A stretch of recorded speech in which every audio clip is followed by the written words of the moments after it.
I play football for the money. Does that sound callous? I think it is a dissonant sound of honesty.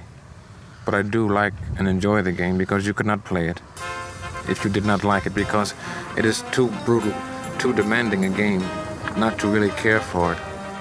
Bernie Casey had the body of an athlete and the soul of an artist. He spent 8 years as a receiver for the 49ers and Rams, and many more as a painter and actor. He had over 6 dozen screen credits, including Star Trek and Revenge of the Nerds. I shall always be an artist, but I know that I shall not always be a football player. Alex Hawkins was no Hollywood star, but earned a nickname right out of a superhero movie. It came from his willingness to do the dirty work. He was the first special teams captain in the NFL. Shula made him special teams captain. He goes out with Marchetti and Unitas. And the official says to the visiting team, says, this is Captain Unitas and Captain Marchetti and Captain Hawkins. And the other captain said, Captain who? Who was the AFL's all-time interceptions king? That would be Dave Grayson, a 4-time first-team All-Pro at defensive back. His 47 picks will forever be the most in league history. Yale Larry was one of the best defensive backs of all time, a 9-time Pro Bowler, 3-time NFL champion, and a Pro Football Hall of Famer. His teammate, linebacker Wayne Walker, spent 15 seasons in Detroit before becoming a sports television personality in the Bay Area.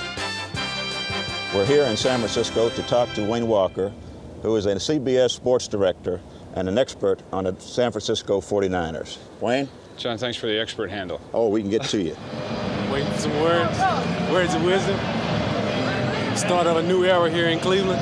Today, no more loss in Cleveland. You got the fans, boy. I tell you, they turn out. Fear of the dog pound again starts today. Michael Jackson terrified the defensive backs of the 90s and led the NFL in touchdown receptions in 1996. That was the rookie year for Terry Glenn, a Pro Bowl receiver who had the distinction of catching Tom Brady's first ever touchdown pass in 2001. The distinction of coaching the Broncos to their first ever Super Bowl belonged to Red Miller, a man who knew how to motivate. What the hell is going on out there? Jeez, criminy. What the hell are you guys doing?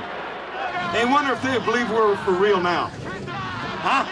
Well, damn it, I guarantee you we're for real. Coach, all right? Any questions? Long before Brady, Babe Parilli made the Patriots for real.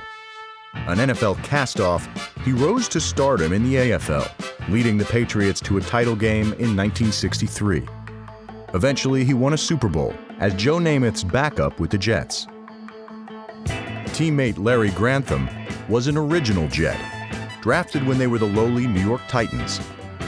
Grantham and Gang Green grew up together, and he was named to the AFL's all-time team. He leapt off the Orange Bowl field after Super Bowl III, an indelible image of victory. Another New York star, Y.A. Tittle, gave us an iconic image of defeat. Tittle was a Hall of Fame quarterback with a steely-eyed stare and a signature play. This has got to be the alley-oop. There is no time for anything else. Tittle throws. He's going downfield near the goal line. He goes up. He's got it! Traded from San Francisco to New York, Tittle led the Giants to 3 straight title games. He never won the big one, and while his body eventually gave in, his will to compete never did. Probably a year or two ago, he came into Giants Stadium where he was honored. I said, why don't you come back and be Eli's backup? He looked at me and said, Eli can be my backup. You know that. In the image of a bloodied Tittle in his final season, people saw age, defeat, mortality. He saw it differently. It sort of, to me, represents what football is about. I mean, not the injuries so much, but down on your knees and getting up. Hall of Famer Cortez Kennedy specialized in knocking guys down.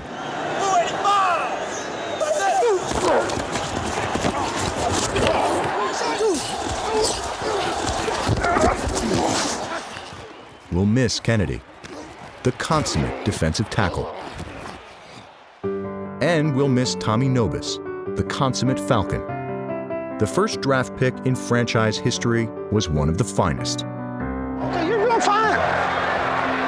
Hey, last time I looked at the scoreboard, we're leading. We'll miss Ron Meyer and the way he cared for his players. Great call there at the end of the game. And I'm serious, buddy. That's a great job. Great job. You deserve that. You worked hard all week. And oh my, how we'll miss spending Sundays with Dick Enberg, who gave his voice to some of the game's most memorable moments.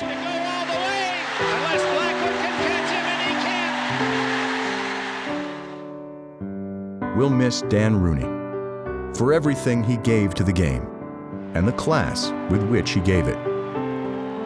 His stewardship of the Steelers kept them one of the NFL's flagship franchises, and he led the effort to ensure minority coaches and executives have chances for jobs around the league.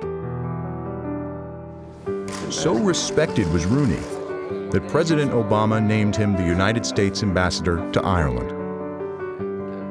We'll miss all who we lost in 2017, but as long as we remember them, they're never really gone.